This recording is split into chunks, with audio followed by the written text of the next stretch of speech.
But perhaps there is a harder question worth asking. As governments in Africa demand a bigger seat at the global table, how much room are they making for their own citizens at home?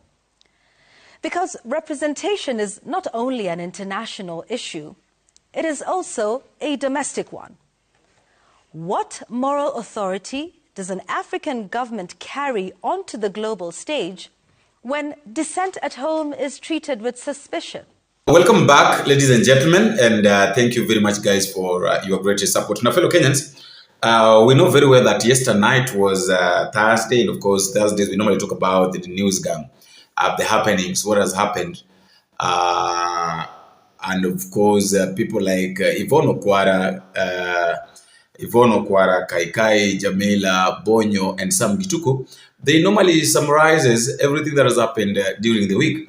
And basically, what they discussed, or what I noticed that they discussed, they were focusing majorly on the African Forward Summit.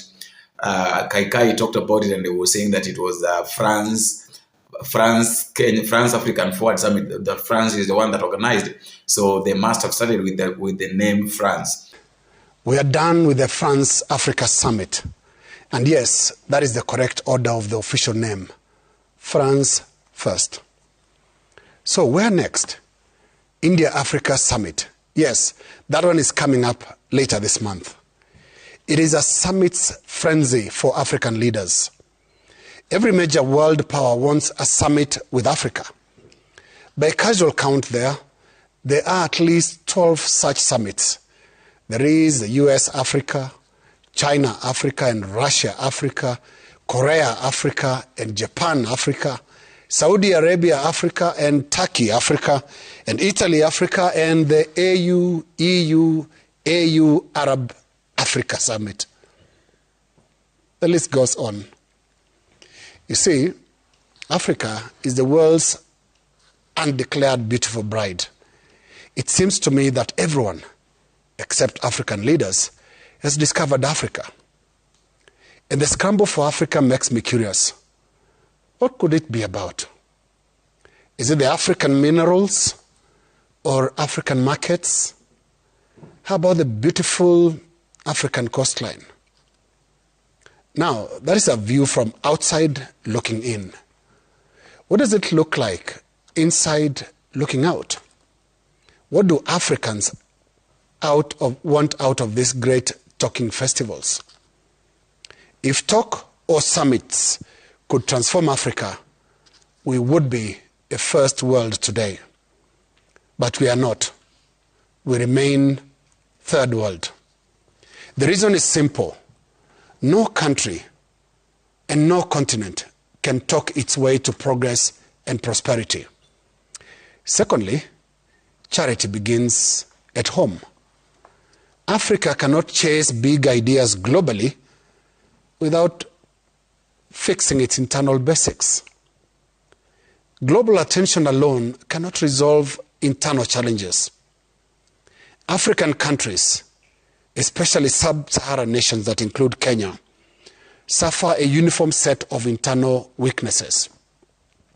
Weak institutions, weak governance, corruption, policy inconsistencies, elite capture, poor implementation of programs, fragmented bargaining, and the tragedy of exporting raw wealth while importing finished products. These are things summits cannot fix. Only competent African governments can. The problem with Africa is not absence of ideas. Africa suffers no shortage of declarations. The problem is execution. Now, Singapore did not become Singapore because the world held summits for it. There was no Singapore, India, Singapore, France conferences.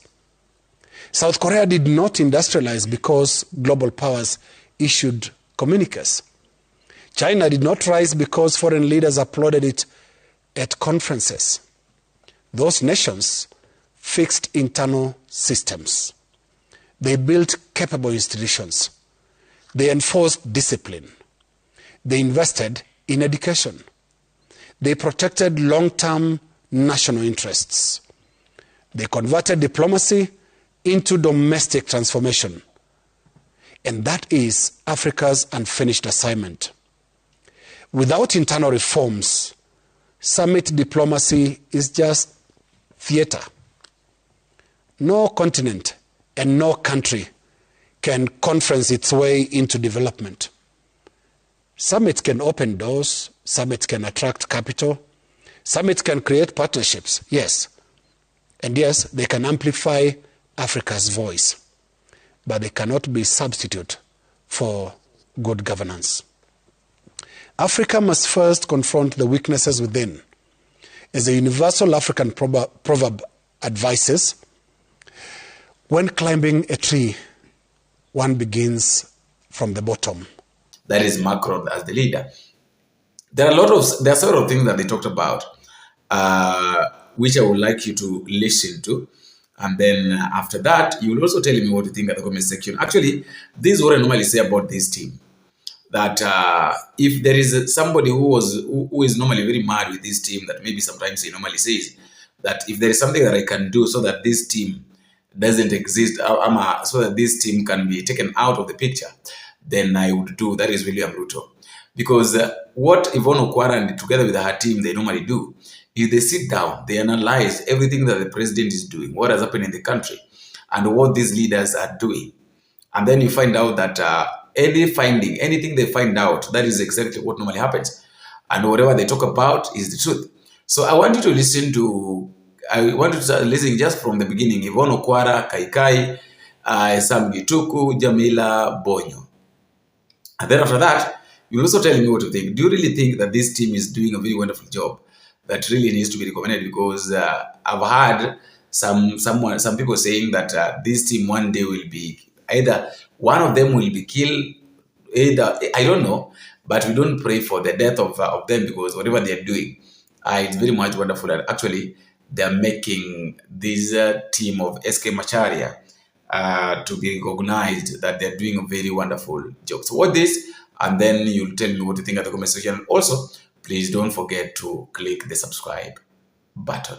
Decades, Africa has argued correctly that the global order does not reflect modern realities. A continent of 1.4 billion people still has no permanent seat on the UN Security Council. Global financial systems continue to disadvantage developing economies. Climate negotiations routinely expose a painful imbalance. Africa contributes the least to global emissions, yet suffers some of the worst consequences. And so calls for reform have grown louder. This week, once again, world leaders renewed conversations around giving Africa a stronger voice in global governance, a greater role in institutions that shape finance, security, trade, and diplomacy. It is an argument rooted in fairness, and history supports it. You see, much of the global architecture we live under today was built in the aftermath of the Second World War, at a time when much of Africa was still colonized. The world has changed dramatically since then, the institutions governing it far less so. But perhaps there is a harder question worth asking. As governments in Africa demand a bigger seat at the global table, how much room are they making for their own citizens at home? Because representation is not only an international issue, it is also a domestic one. What moral authority does an African government carry onto the global stage when dissent at home is treated with suspicion, when citizens struggle to be heard beyond election cycles, when young people demanding accountability are met with hostility instead of engagement? Africa's case for inclusion globally is legitimate, but legitimacy abroad cannot be separated from legitimacy at home. And this is not to diminish the continent's aspirations. Far from it. Africa does indeed deserve a stronger voice in institutions that determine debt restructuring, peacekeeping, climate financing, and trade rules. Decisions made in Washington, New York, Brussels, and Beijing profoundly affect African lives. Yet there is a danger too in believing that symbolic victories on the world stage will transform the lives of ordinary citizens back home. A seat at the table is important, but what ultimately matters is what is done with that seat. Will global influence translate into better governance at home? Will diplomatic victories improve public trust in African governments? Will new partnerships strengthen institutions or merely strengthen African political elites? Because history teaches us something uncomfortable. Exclusion can happen internationally, but it can also happen nationally. Sometimes citizens feel just as distant from power in their own capitals as developing nations feel from power globally. And perhaps that is the deeper lesson here. The conversation Africa is demanding from the world about fairness, inclusion, and dignity is also the very conversation many citizens are demanding from their own governments. The world may indeed need to make more room for Africa, but Africa too must continue making room for its own people. Because a continent cannot demand inclusion abroad while shrinking democratic space at home. On my memo tonight, there is something government officials must begin to understand about the finance bill conversation in Kenya today. The anxiety many Kenyans are expressing is not just about taxes anymore. It is about trust, or perhaps the lack of it. This week, the Finance Bill 2026 was published, and almost immediately, questions began emerging from the public.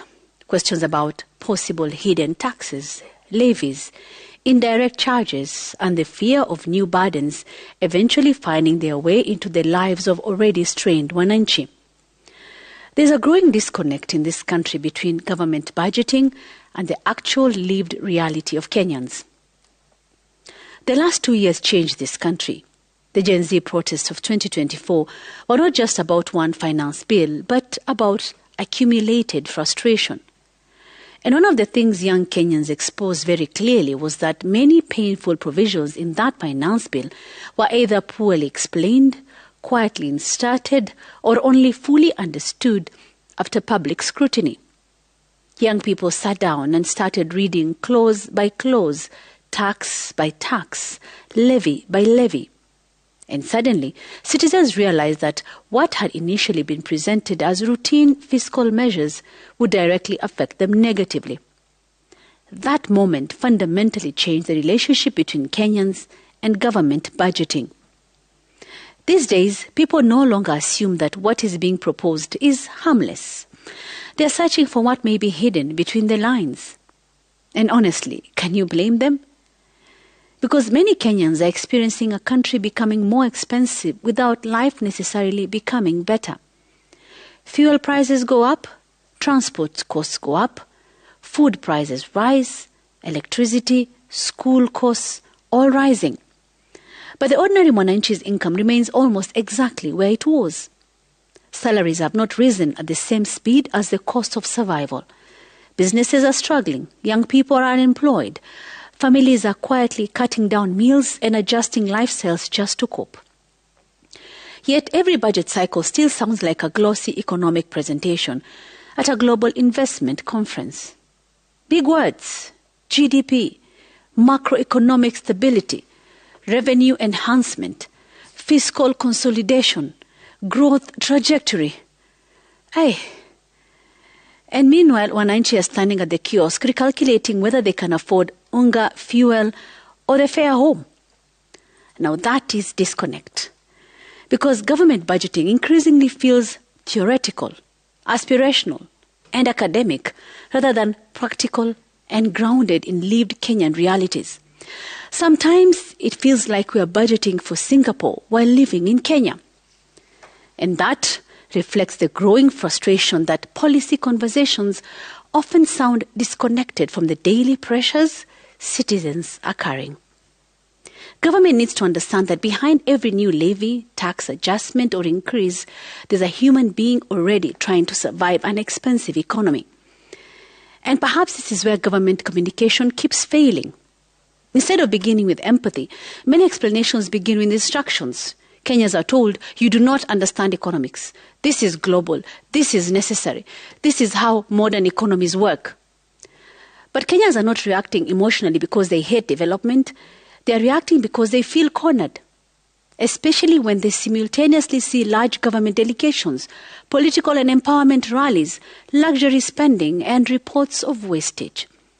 So naturally, people begin asking, if sacrifice is necessary, who exactly is sacrificing? And maybe that is the real challenge facing government today. It needs to convince Kenyans that the burden is fair, transparent, and connected to actual improvement in their lives. Otherwise, once people stop trusting budgets, eventually their trust in institutions also dies. And that is my memo. Early in the week, French President Emmanuel Macron ordered an audience at the University of Nairobi to keep quiet or leave to give a chance to a group of presenters who were making a case about culture and the creative industry. That clip of him calling out the audience to order went viral, attracting immense commentary locally and globally. And some have taken offense to even ask, would Kenya's President William Ruto order an audience quiet in a European capital? Well, opinion is divided, but I guess this offers an opportunity for the Kenyan society. You see, we continue to reap from the fruits of the 2010 Constitution that allows us freedom of opinion, freedom of expression, and the right to be heard before being condemned. Ask any young person what they think of their leaders, and they'll have varied opinions depending on their individual worldviews. But something is common. We have become an intolerant society. We prefer to speak than listen. And it cuts across, from homes to places of worship, to the markets, town centers, street parliaments, to the parliament itself, and more importantly, at the national political scene. We have become a society of exchanges.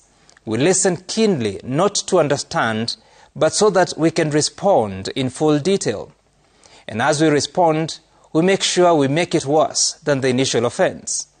You have seen the political class on top of vehicles, with a microphone, shouting to the audience, only that the content has nothing to do with those in attendance.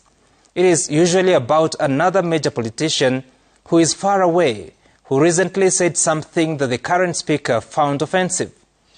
And so Kenyans have learned how to deal with such situations. They deploy what we'll call for now sense filtration mechanism. If the speaker is not making sense, they ignore, they chat with each other, they adjust their caps, they take pictures and wait for the clarion call. Presently, it is either one term or two term, and they wait their turn to receive their listening allowance for the day, because in Kenya, no audience is free. And after the rally, they go home to watch news, not to hear what the leader said, but to see if they or their friends were captured in the video footage, which they will gladly record and share in their WhatsApp groups. From then on, it is no longer about the message, but the value such appearances bring to social status, even if imagined. And then one Monday, a foreign president arrives in a hall in Nairobi. He and his delegation are keen to hear what presenters have to say. But the audience, they are used to zoning out to conversations that are more personal, more relatable. When the visitor calls them out, they keep quiet, but they murmur inside to later take the war to the world that social media is. And they rant, call people names as they defend their opinions, regardless of sense. What have we become as a society? The cancelling culture that we have cultivated, that when you speak that which is contrary to held beliefs, you deserve no ear, because you are biased, ignorant, you do not understand people, and are probably speaking out of privilege. Gradually, we become a society that doesn't value information for its worth, a society that does not appreciate new knowledge, a society that is flying blind, despite numerous opportunities to tap into that which may turn out transforming our lives and society. Because thinking happens in silence. Innovation happens in silence. Creativity is quiet. And you learn more from listening than talking. For a country that faces a general election in just over a year, there will be many people with things to say than time to listen. Some will be logical with solid problems diagnosis and proposed solutions. But they may not get audience as multiple sources of distraction compete for audience's attention. But then, more established politicians with access to resources might buy their way to the audiences. Still, listening will play a major role if a country is to save itself from poor decisions. Because it is in listening that we learn, and that is for every human being, including those that can buy out ear spaces. In the last 1 week, nearly 20 Kenyans searching for a livelihood have lost their lives in mining tragedies across the country. In West Pokot, 12 women and 3 men died after rocks came crashing down on them at Romo Hills in Kasai. Hundreds of kilometers away in Ogago village, Bondo, Siaya County, 3 miners died when a gold shaft collapsed. 3 days later, barely 3 kilometers from that same scene, another miner was electrocuted inside a shaft in Bachando village, also in Bondo. Yet somehow, the country continues to treat these tragedies as isolated accidents, instead of what they are, which is a failure in government systems. The truth is, these are the only deaths that made it to the headlines. Industry insiders say many more go unreported, and deliberately so. These deaths caused by toxic gas exposure, poor ventilation, tunnel collapse, flooding, underground entrapment, and unsafe night mining rarely make it to the news. You may ask why. Simply because many of these mines operate illegally, and in such environments, silence is often cheaper than accountability. Families choose to settle these fatalities in silence as the mines reopen the next morning. Available reports indicate that more than 100 people have died in mining-related incidences in this country over the last 3 years. But the real figures is likely much higher, the insiders insist. Kenya is richly endowed with gold deposits, especially in Migori County, Kakamega County, Siaya County, Narok County, Turkana County, and West Pokot County. Yet, many mining sites in these regions remain illegal, unlicensed, and dangerously unregulated. Here lies the hypocrisy. Officially, government says illegal mining is banned. But if you take a drive through these counties, you will find operations running openly and smoothly in broad daylight, as if the law itself took a sabbatical. This then begs the question, if these mines are illegal, how are they functioning so comfortably, so brazenly? The answer lies in the systems that we have. People are looking away. Both levels of government, county and national, have failed, and the enforcement patterns is painfully predictable. When things are calm, illegal mining flourishes uninterrupted. When tragedies strike, officials arrive to issue warning, suspend operations, pause for cameras, promise investigations, then disappear until the next collapse and the next funeral. Meanwhile, mine owners continue growing rich while poor Kenyans descend daily into these death pits in search of livelihood.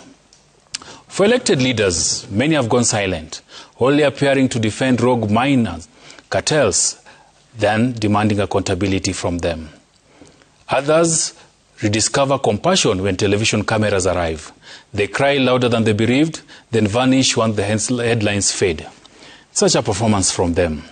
But this crisis goes beyond deaths. Illegal mining is swallowing productive farmland. Entire communities are abandoning agriculture for dangerous quick money. Schools are recording alarming dropout rates as pupils chase survival underground. What should have been an economic opportunity is now turning into a full-blown social disaster. The blood on these mining shafts cannot be separated from the failure of county and national government oversight. Regulation must not only appear when bribes are needed or when bodies are pulled from collapsed tunnels and shafts. It must be constant, consistent, and uncompromising. Whether the mine is large-scale or artisanal, safety rules must apply.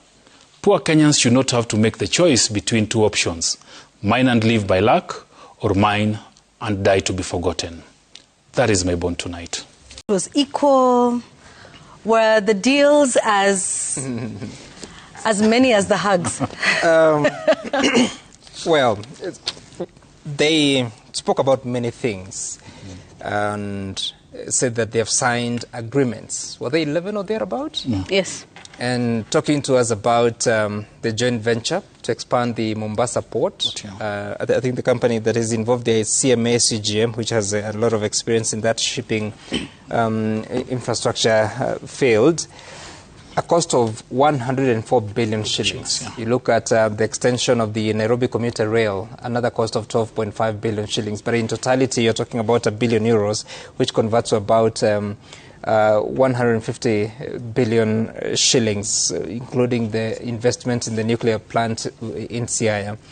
But when you listen to those promises, there's that question of then what? Because these are MOUs. What does it take for this to become a reality? Because obviously there are several technical discussions that have to be held in terms of identifying the designs, or exactly, like for instance, if you want to expand the Mombasa port, what design are you talking about?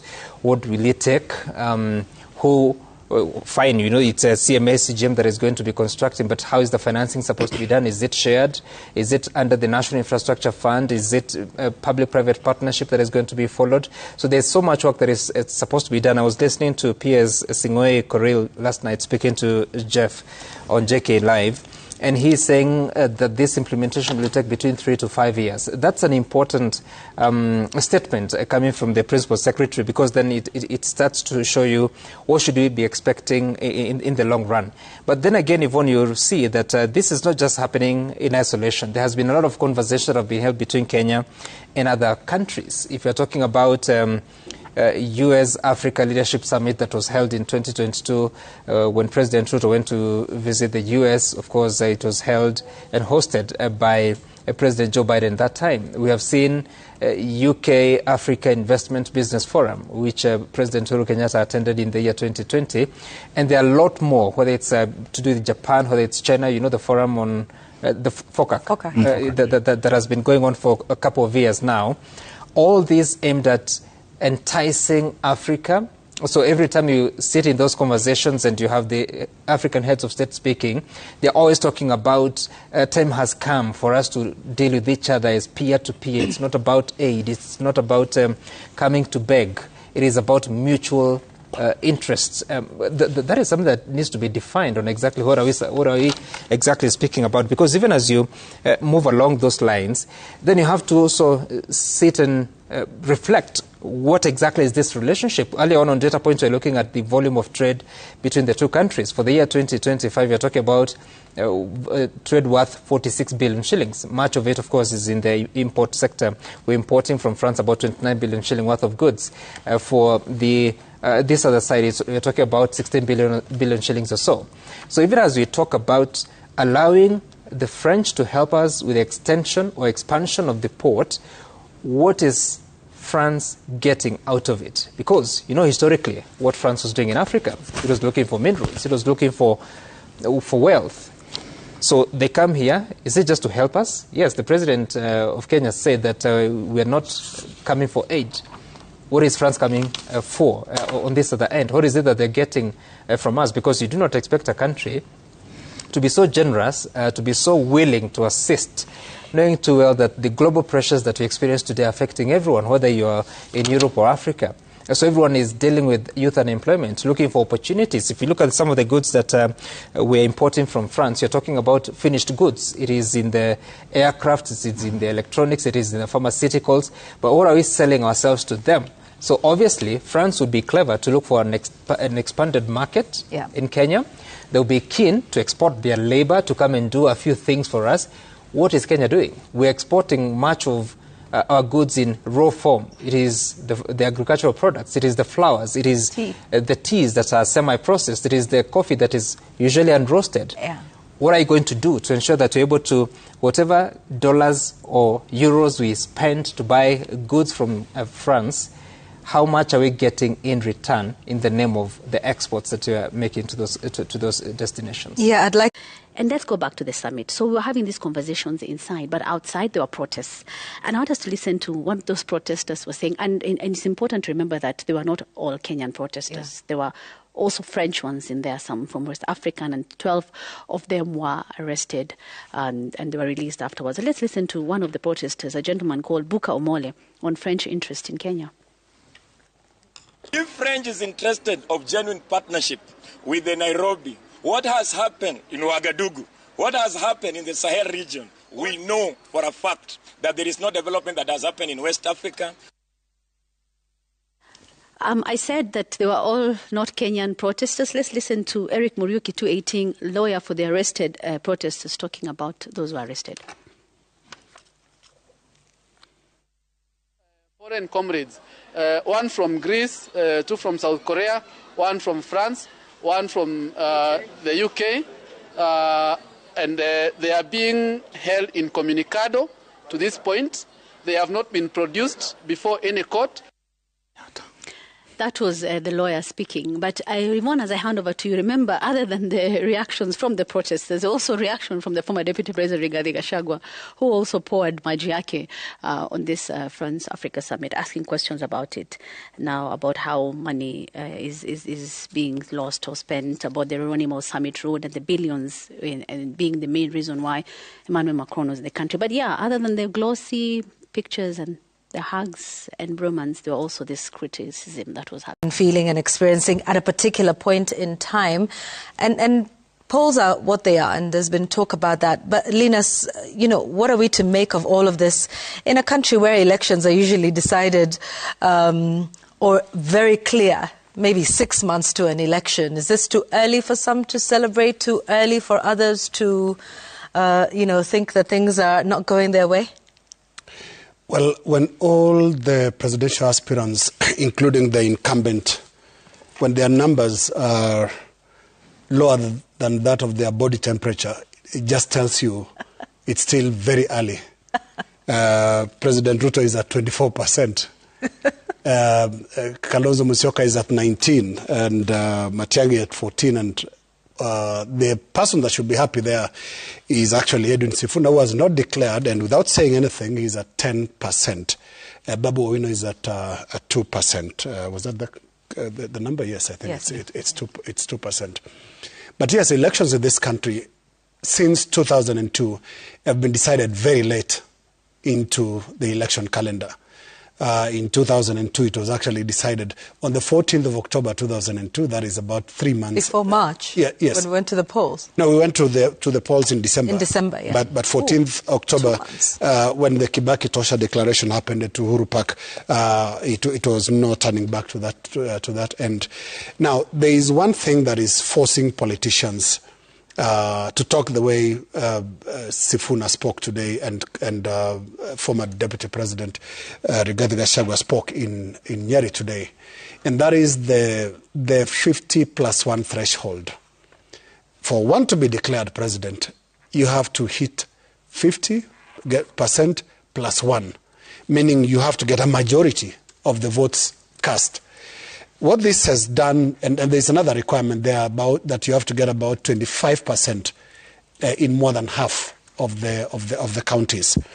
What this constitutional threshold is trying to do is to fix the problem that existed in previous elections, where it was a simple majority, the first past the post, where you have a race of many candidates, and basically sometimes the one with the votes that are the least, and I say this in terms of if you compare the votes that were put in the column of the opposition, it'll be more than those of the winner. And that was the case in 1997 and 1992 when President Moi was running for the first and second terms. When a divided opposition, in 92 particularly, the opposition itself had about 3.6 million votes against President Moi's 1.9 there, or thereabout.